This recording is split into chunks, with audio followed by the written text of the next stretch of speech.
Hey everyone, and welcome back to the Great Mental Thought Podcast. I'm your host, Cousin Marcus, and once again, for those who've never been here before, this show is about men's mental health because there's not a lot of platforms that speak to men and some of the issues that they go through. With that being said, that doesn't mean that this show is exclusive to men. It's just geared towards men. So anyone else out there who can find, something useful from what we talk about, please use it. And I'm very grateful if I could help you through anything that you're going through as well. But like I said, today we're diving into something that kind of hits home for a lot of us, especially men. And it's, why do we shut down emotionally? And I'll be honest, I'm someone who does that as well. Why do we stop talking about things when they get too real? You know what I mean? When you start to feel it kind of hit you, you kind of, you know what, let me kind of back away from this. This is starting to get to me emotionally. Why do we bury things until it explodes, or we go numb? For example, if you ever found yourself saying I'm fine when you weren't, or if you love someone who's emotionally distant, this is for you. So we can all relate to it, trust me. I know I can for sure. Honestly, where it starts is where you really want to try to figure out, the root cause of the problem. What causes us to get emotionally distant when things start to get too close to home? For example, most of us didn't just wake up and decide, you know what, I'm going to just keep everything inside forever. I'm not going to talk to anyone. I'm just going to, become reclusive when things get a little bit too intense. It started somewhere, and it's usually somewhere early in our early stages in life. Maybe you heard things like "boys don't cry" or "man up" or quit acting soft." I mean, I know I've heard all of those. Boys don't cry, man up, stop being soft. Hell, sometimes I still hear it, from friends and from family. And maybe you just never saw a man in your life that really showed real emotions. That could be something like that too. Maybe some people grew up without a father figure. And some people who did grow up with a father figure, their father figure was very, you know, emotionally reserved, someone who did not show emotions at all. And that could be a reason for why you do the same things that you were taught, or lack thereof of showing emotions. Um, and honestly, so you learn from this, from this experience, from seeing what you saw or not seeing anything at all, is that you learn that crying is a weakness. And talking about how you feel, that's for somebody else. Keep it to yourself. You know what I mean? And sometimes you still see that. You see it on social media. You see it in movies, TV shows. You see it out in the streets. Keep it to yourself. Nobody wants to hear it. There's a saying, like usually sometimes when I see people that I speak to normally, and I'm like, "Hey man, how you feeling today? How's it going?" And then most of the time the response is, "I can't complain." And a lot of times the response back to that is, "Nobody wants to hear it anyway." You know what I mean? Another reinforcing that idea of keeping it to yourself. And honestly, over time, that becomes your wiring. It just becomes how you process a lot of things. You hit a wall, instead of reaching out, you retreat, and you shut down, you isolate. And that's not a good thing, because we're human beings. We weren't meant to isolate ourselves and being within isolation. It's not that we don't feel, it's that we were never taught that what to do with how you feel, what to do with what we feel, how to handle how we feel, how to process it. Those are the things that a lot of times we struggle with, because no one's ever said, "Hey, when you're feeling like this is how you're supposed to react, or this is what typically you should do. This is what's normal." And to be honest with you, a lot of times when you're sad, crying isn't seen as normal as a man. When's the last time you can honestly say that you cried?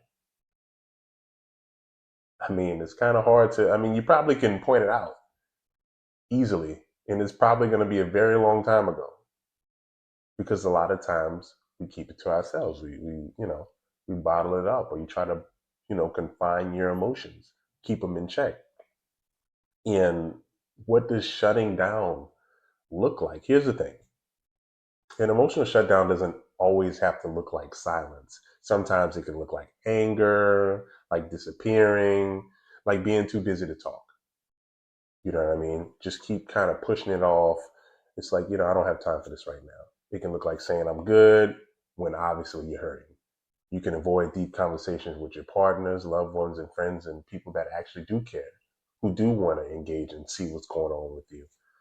You lose interest in things you used to care about. Like, take for example, I don't know, you like art. You used to draw all the time, or you used to paint, or you used to sing. And you don't do those things anymore. You don't do them often. You kind of, spend a lot of time being secluded. You don't enjoy doing things that you usually like to do. And it becomes noticeable.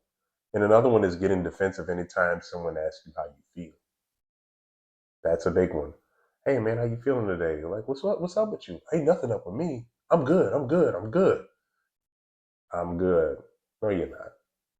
No, you're not. And I can honestly say that I've done that. I've done that before.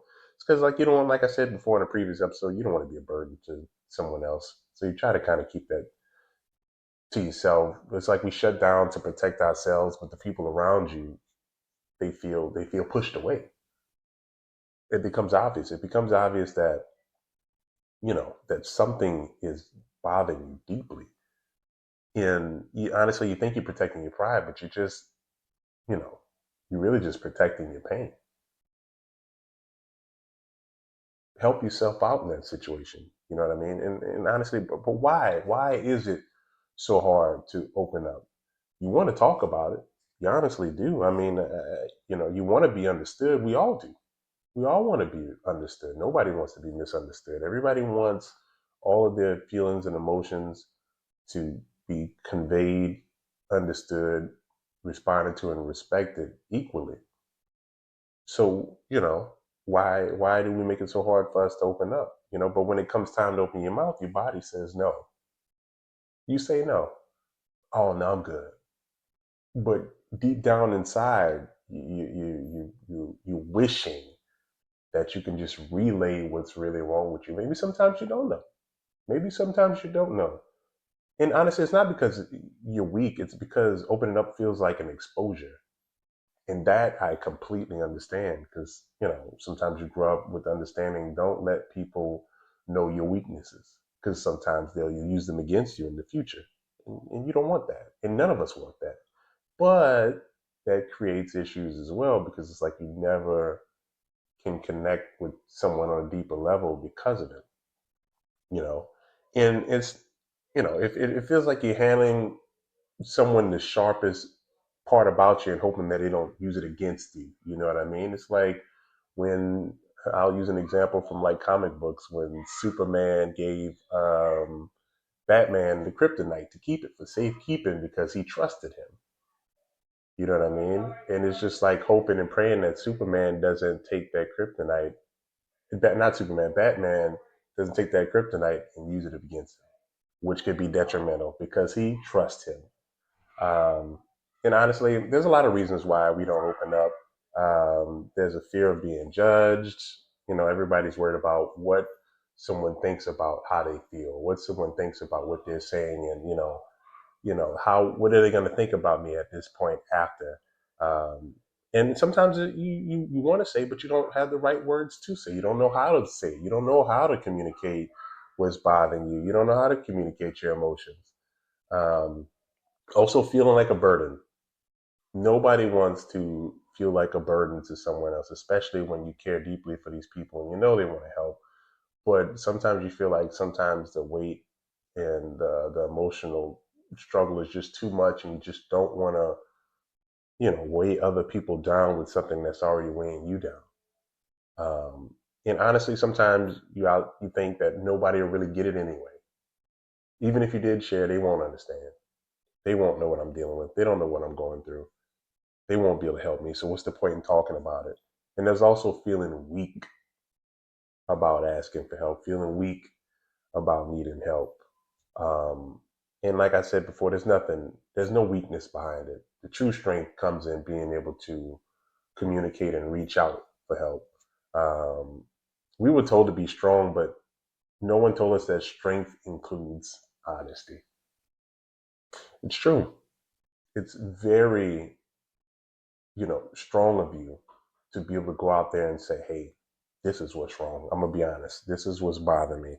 This is what's tearing me down inside. It takes a strong person to be able to do that because not everybody does it. Hell, I don't even do it sometimes. But when I do it, I feel like a weight is just lifted off of my shoulders, and so you want to figure out, how do you start opening up? How do you start communicating with people? How do you start releasing some of that tension off of your heart, off of your spirit? So what do you do if this is you? You know, how do you start reversing years and years of silence? Like what you were taught to just keep it to yourself. I mean, you don't need to spill your soul to everyone. You don't have to tell every single person that you meet, John in the elevator, Susan from accounting. You just need to practice cracking the doors open. That's it. You can try this. Start by naming what you feel, even if it's messy. I feel off. I feel heavy. I feel distance. Like I said before in a previous video, use voice memos or journaling to practice saying things out loud. Find one safe person to test vulnerability with. And I know that's hard. I know that's very hard to do. Find someone that you can confide in. Even if it's like, I don't know, if you find like a forum or something, you can stay anonymous and just kind of talk it out like that, where you don't have to risk someone knowing who you are and using against you, if that's what you're worried about. Um, be honest about not knowing what to say. Even that is powerful. Just being able to come out and say, you know what, I know something's bothering me, and I honestly don't even know how to say it. That's a start. There's therapy, men's groups, online communities, forums. There's things that you can find. This is an example of one. I created this so that there can be more resources. There are safe spaces out there. It's just sometimes it takes a little bit of effort to find them. You don't need the perfect words. You just need to show up as you are. Come as you are. Something's bothering you, just come out just like that. Say what's bothering you. Say what's on your mind. It doesn't have to be perfect. It can be rocky. It can be rugged. But that's what life is. That's what emotions are. None of it's, clear cut. None of it's going to be, you know, perfect. It's not going to be this beautiful monologue written by, I don't know, voiced by Morgan Freeman. Everybody's life not going to be like that. Sometimes it's going to come out a little rough, and it's okay. And honestly, if you've been emotionally shut down, I want you to know you're not broken. Like I said before, and I'll say it again, you're not broken. You've just been surviving the best way you know how. We all have been. And even the people that taught us how to be the way we are, they're doing the same thing. Everybody's going through this thing we call life for the first time. Nobody's done it twice. If you did, please don't let nobody know, because the government's going to probably be looking for you. But everybody's done this for the first time. We only get one run at it, as far as we know. And, but survival mode isn't meant to be permanent. You shouldn't be living in survival mode every day mentally. You should be working towards changing that. You should be working towards that safety net. And I understand opening up might feel unnatural at first. And you might fumble, you might cry, you might feel exposed. And that comes with it. And it's okay. But every time you tell the truth, even if it's just to yourself, you're reclaiming your freedom. One step at a time, one conversation at a time, one moment at a time, you are liberating yourself of some of your troubles. You're not weak for feeling, you're not soft for sharing, and you're not alone in any of this. There's other people just like you. I'm just like you. And honestly, let me know if this episode, hit home. Leave a comment, drop me a DM, share this with a friend who needs it. There's always a friend who needs it. Sometimes I'm the friend who needs it. I mean, and even if you're a woman listening out there, thank you for showing up to understand and support the men in your life. That's very helpful to us, because healing is hard, but hiding the truth hurts even more. Until next time, I'm so glad and thankful for you guys to be here.